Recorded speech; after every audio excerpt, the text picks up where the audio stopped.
Welcome to the Great Detectives of Old Time Radio. From Boise, Idaho, this is your host, Adam Graham.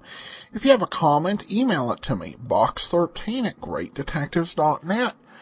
Follow us on Twitter at Radio Detectives and call us 208-991-4783. Today's episode is brought to you by the support of our listeners. Thank you so much for your support. Now it's time for today's episode. This one is called The Bloodstained Goddess.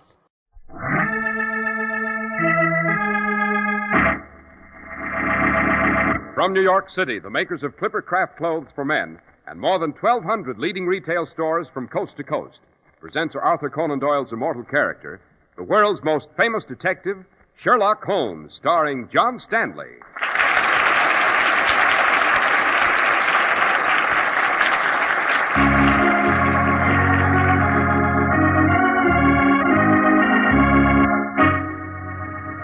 This week's story, The Adventure of the Bloodstained Goddess.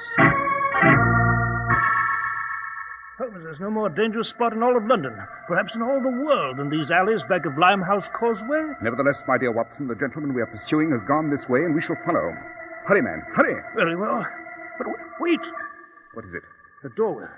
A man with a knife in his hand. See how it gleams in the moonlight? We must walk past him, Watson. He'll cut us to bits. We must walk past him. Come on.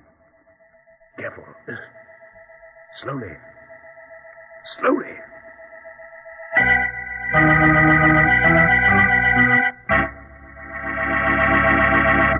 At this point in our program, I usually talk to our male listeners. Tonight it's different, though. I'm going to speak to the ladies about Clipper Craft Clothes for Men. Lady, when the man in your life buys a new suit, go with him. Make him look at a Clipper Craft pure worsted suit for only $45. Compare it with suits costing many dollars more. You'll see fine tailoring and style, too, in the Clippercraft suit. They make a man's shoulders seem broader, his hips seem narrower. Clippercraft clothes flatter the male animal. Now, a mere man can't be expected to understand style and tailoring, but you ladies will recognize the styling in Clippercraft suits. Styling that looks like a lot more than $45. And handsomely styled Clippercraft topcoats are only $40 to $47.50. So tomorrow, take your man firmly by the hand and lead him to the nearest independent store that features Clippercraft clothes. Usually the best clothing store in town.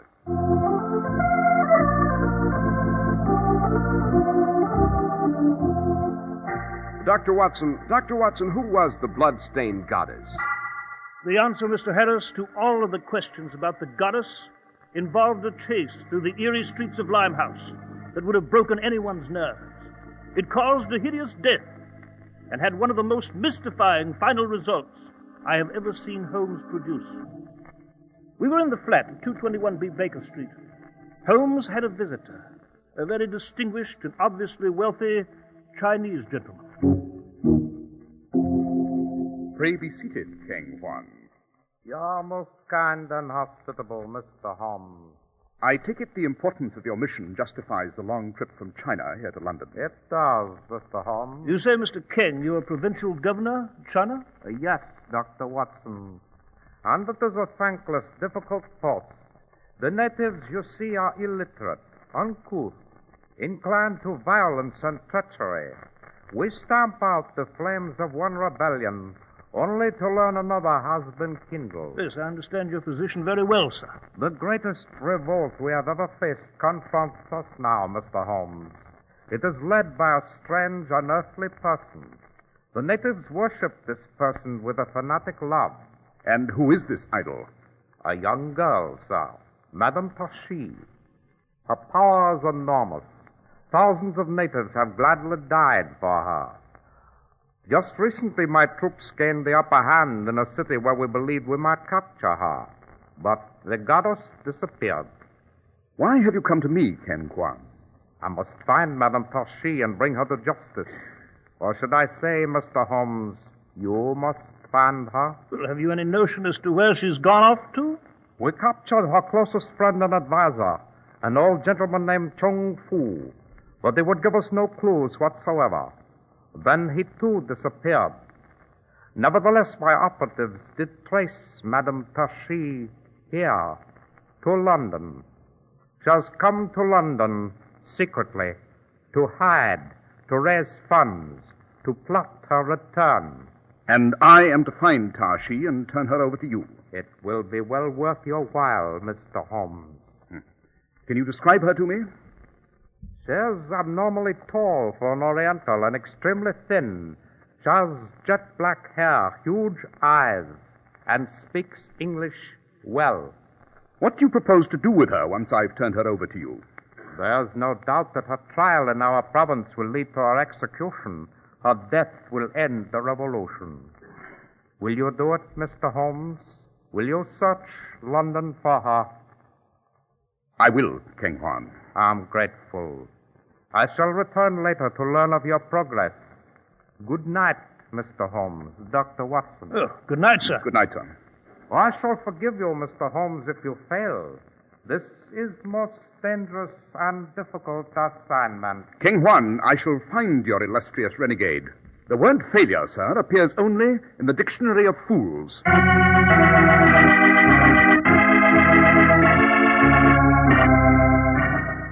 By George, Holmes, this is hardly the way to find Madame Tarshi, sitting here immobile in Baker Street. There's an appalling lack of clues, Watson, but they will be supplied. Yes, by whom?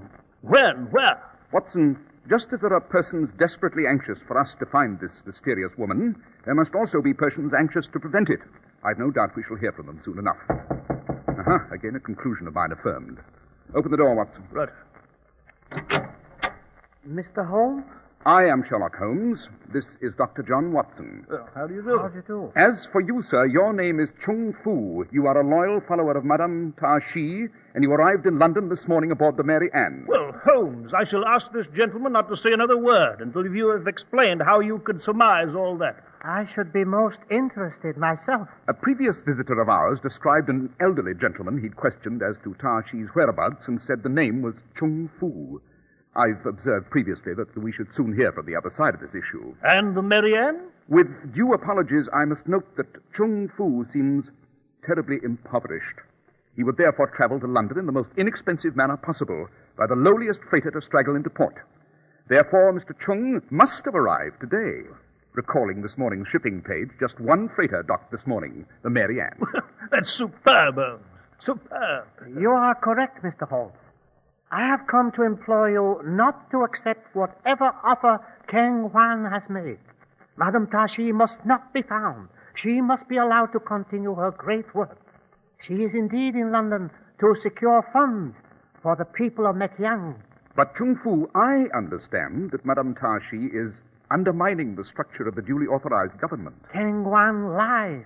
He is a bandit chieftain. Oh, really? He said he was the provincial governor. No, Dr. Watson. King Juan is master of the province only because of his troops and his guns. He is a tyrant. He brings corruption. He is a cruel, cynical oppressor. And Madame Tarshi, she leads the opposition to him? Yes, she would free our people. You will not search London for her, Mr. Holmes. I beg of you. I cannot promise. We are a poor people. I cannot offer what King Juan must have offered. I am not concerned with the financial benefits of this case. I never am. May I return within a few days for your decision? You may, sir. Good night, Chung Fu. Good night, gentlemen. Good night. Well, Holmes, their stories are so diametrically opposed. One of the two Chinese is a conniving scoundrel. But which one? My first step, Watson, will be the library, to study the province of Mekyang for whatever we may learn. Get your things on. Hurry. Oh, I really don't see how you hope to arrive at the facts, Holmes. King Juan knows nothing. Chung Fu wouldn't say a word about where Tarshi could possibly be. Oh, come, Watson, down the stairs. We'll fetch a cab and investigate at the library. Here's the front door. Oh, see a cab, Holmes? One moment. Our trip to the library will not be necessary. Why not? Whatever information we may require is just 10 feet away, under that gaslight. What? Sprawled on the street. What? It's Chung Fu, Holmes. He's dead. Yes, his neck's been broken. Ghastly sight. Just leave the body there for the police to find, Watson. We've more urgent business at Limehouse. Limehouse? Why there? Because of the dead man's shoes. Why, really, Holmes? Most specifically, we're off to a Joss house, to a Chinese temple of worship. Why the dickens should we go there, Holmes? Upon the sole of the Lake Chung shoes, you'll notice a gum-like substance. Yes, sir. Yes, I see it now. That substance indicates where Chung Fu had been. One may detect an odor about the gum. It's a perfumed gum, distinctively perfumed. It's the substance found upon joss sticks, which are burned like incense in a Chinese temple. You know, Holmes, if we go poking about the dark recesses of Limehouse, we're very likely to find ourselves lying as Chung does here, in a gutter, with our necks broken. Indeed we may, but fetch a cab, Watson. However great the danger becomes, we shall hunt for Madame Tashi in every temple and den in Limehouse.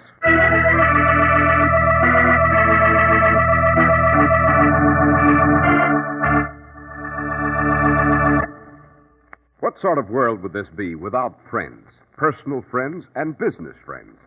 For instance, your local independent merchant who wins and keeps your friendship by offering you honest goods at honest prices. More than 1,200 such friendly independent retailers feature Clippercraft clothes, and their combined purchasing power is so tremendous that they can sell Clippercraft suits for only $45. Clippercraft topcoats from $40 to $47.50. Made in New England by master craftsmen, Clippercraft clothes take their name from the proud New England-built Clipper ships. So Clippercraft stands for quality and rock-ribbed American honesty. Honest materials, honest workmanship, and the down-to-earth honesty of your friend and neighbor, the independent merchant who sells Clippercraft clothes. That's why men who know insist on Clippercraft clothes bearing the Clippercraft label. So be sure to visit the Clippercraft store in your city. These leading stores in the metropolitan area are proud to add their names to Clippercraft in your suits, topcoats, and overcoats. In Manhattan, John Wanamaker Men's Stores, Broadway at 8th and 67 Liberty Street. Saks 34th, Broadway at 34th. In Brooklyn, Abraham and Strauss. In Newark, New Jersey, Boulevard Men's Shop, Kresge, Newark. And in Jamaica, the B&B Clothes Shop, 16408 Jamaica Avenue.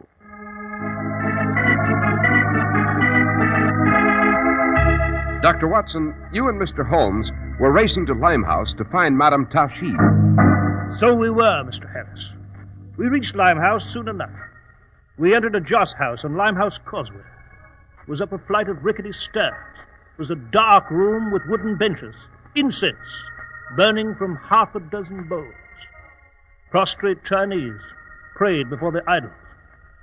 In the distance, a gong was striking, calling more Chinese to prayer. You know, Holmes, this band of fanatics defending Madame Tashi will slit our throats. They realize what we're up to? Calmly, Watson. We know the dead man was in one of these houses tonight. Look about.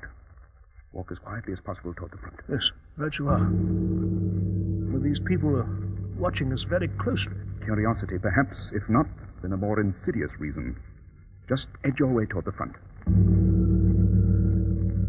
Watson, there's the answer. What? Where? The Chinese priest. Notice anything peculiar? Oh, simple-looking chap. Customary long frock. Look closely, Watson. What of him? I doubt if he is a priest. An agent, rather, of Tashi's ring. Good Lord, how do you know? The stains upon his teeth, they're the unmistakable stains made by the betel nut. Betel nut? Yes. Oh, yes, I remember, Holmes. Some Orientals chew it with a leaf. Precisely. Doesn't it strike you as odd that a priest should indulge in that awful habit? Yes, quite. Look, he's leaving. The minute he arrives at the top of the stairs to the street, after him.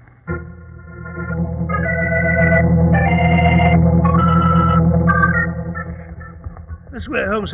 He dashed down this alley, went into that door. We must go through that door also, Watson, if we're permitted. Careful, these cobblestones are slippery. There's blasted bog in this way. Well, here's the door. Knock. You know, it may be suicidal. We don't know what's on the other side of this door. Go on, Watson, knock. Yes? We want to come in. You want Leon? May we come in? You have money? Yes. Come in. I will find a sofa where you can relax. I will be back. Fiendish place, Holmes. The addicts sit in those booths, smoking opium. Exactly. Did you see the priest that we followed? He was here as we stepped in.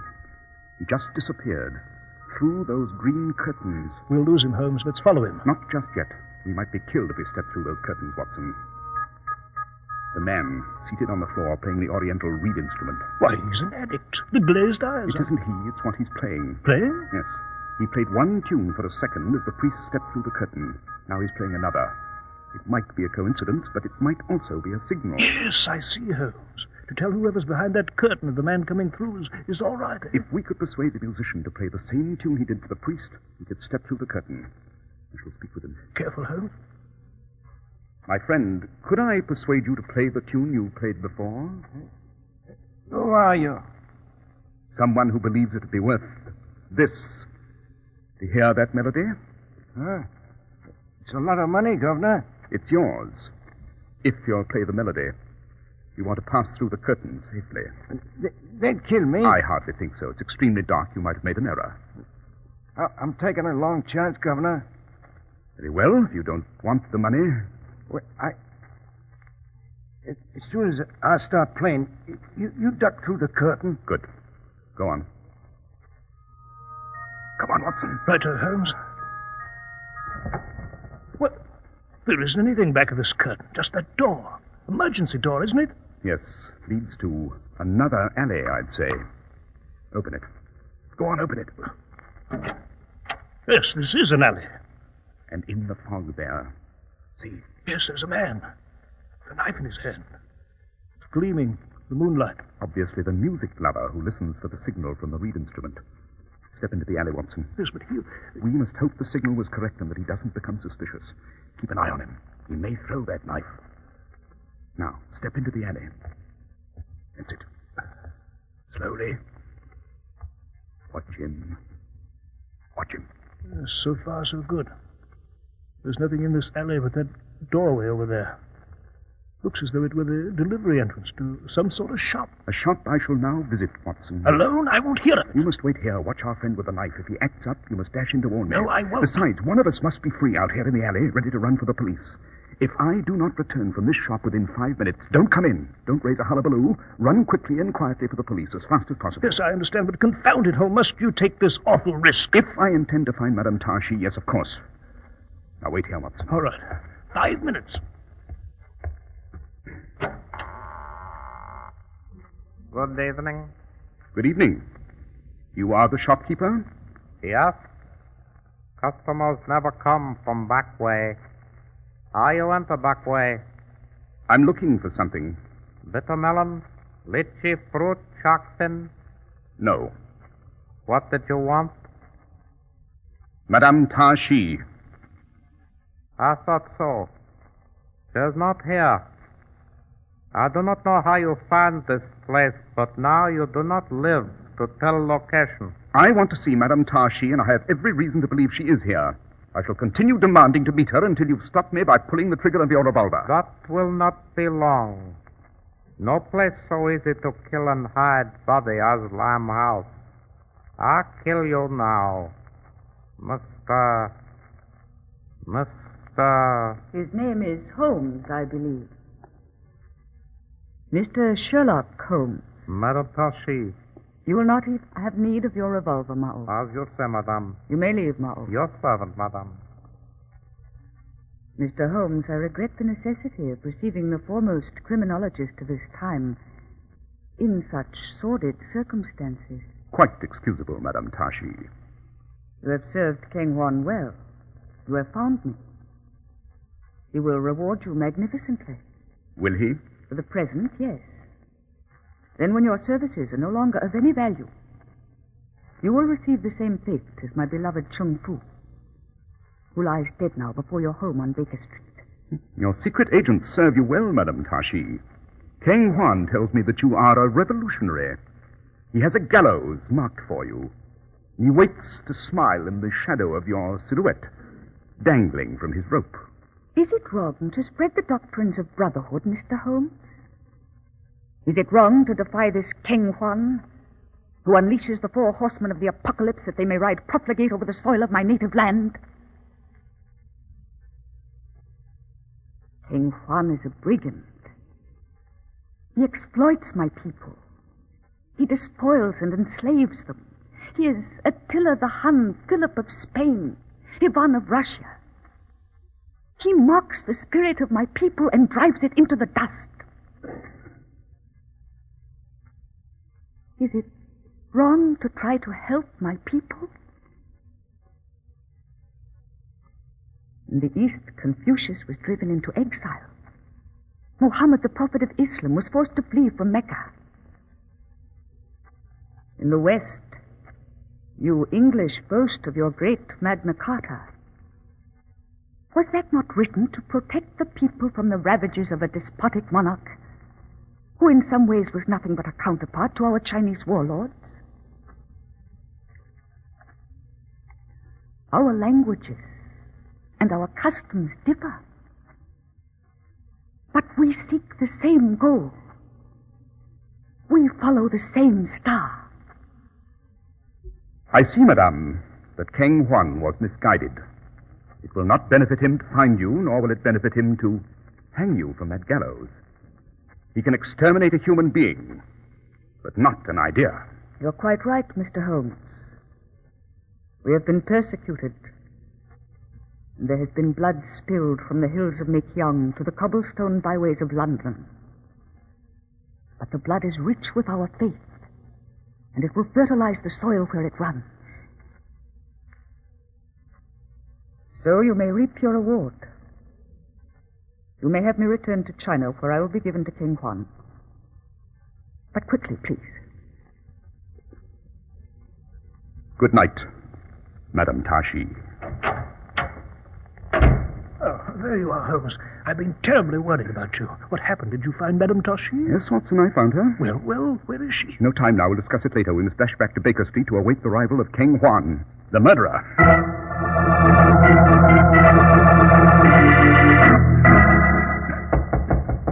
I'll answer, Holmes. Good evening, Mr. Holmes, Dr. Watson. King Juan. I'm here in the hope that you may report progress. Excellent progress, King Juan. The name of another killer is to be added to the long roster of men and women who challenged my powers of protection, to their regret. The name of another killer? Yours, King Juan. You murdered Chung Fu, and if you'll look toward my bedroom door, you'll see a gentleman emerging. Who is he? Oh, I'm sorry. I presumed that on this trip of yours to London you'd meet all of our distinguished citizens. May I present Inspector Lestrade? The police inspector, the door. Stop him, Lestrade! An impressive demonstration of pugilism, Lestrade. When King Juan recovers, I trust you'll see to it that his tour of our city concludes with a visit to Newgate Prison.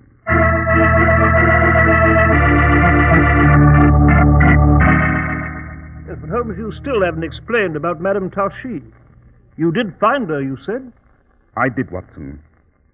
But shall it end there as a secret between us? Shall we tell the world I never did find Madame Tashi? Well, certainly, if you wish. But why, Holmes? Why? I spoke with her, Watson. Her help for her people must go on at all costs. So, let us say that I never did find Madame Tashi. Let the pursuit of that fantastic quarry be another legend of Limehouse.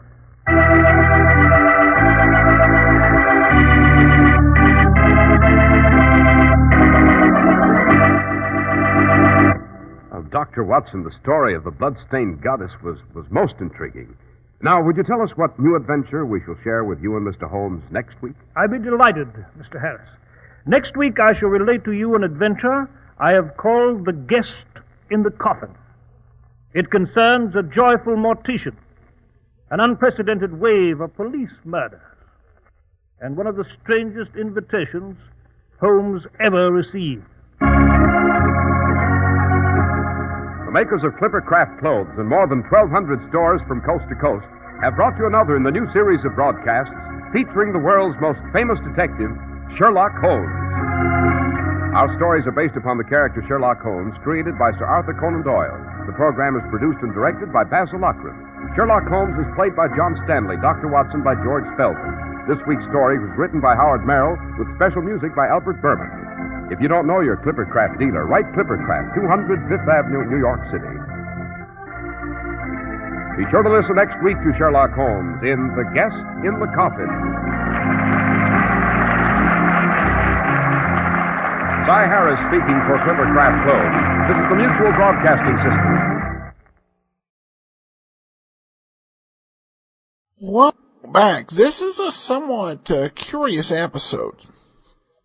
It's curious to me because of the timing of you have this episode and you have a character from China arguing for freedom. Because this is in 1949. Even as the Chinese Revolution is continuing, but in October of 1949 with the victory of the People's Republic of China and Mao. And I'm wondering how the message of this episode tied into those events. And I won't analyze it too much. But if listeners want to comment and offer their opinions on what this means, definitely be open to that. This was curious, as it was one of those cases where Watson was told to keep a story to himself, and here we're hearing about it on the radio. Just, could you leave it so that no one ever knows that I found her? And apparently not. But anyway, it's a pleasure to bring today's program to you. If you have a comment, email it to me, box13@greatdetectives.net. Follow us on Twitter at Radio Detectives and become one of our friends on Facebook, facebook.com/Radio Detectives. From Boise, Idaho, this is your host, Adam Graham, signing off.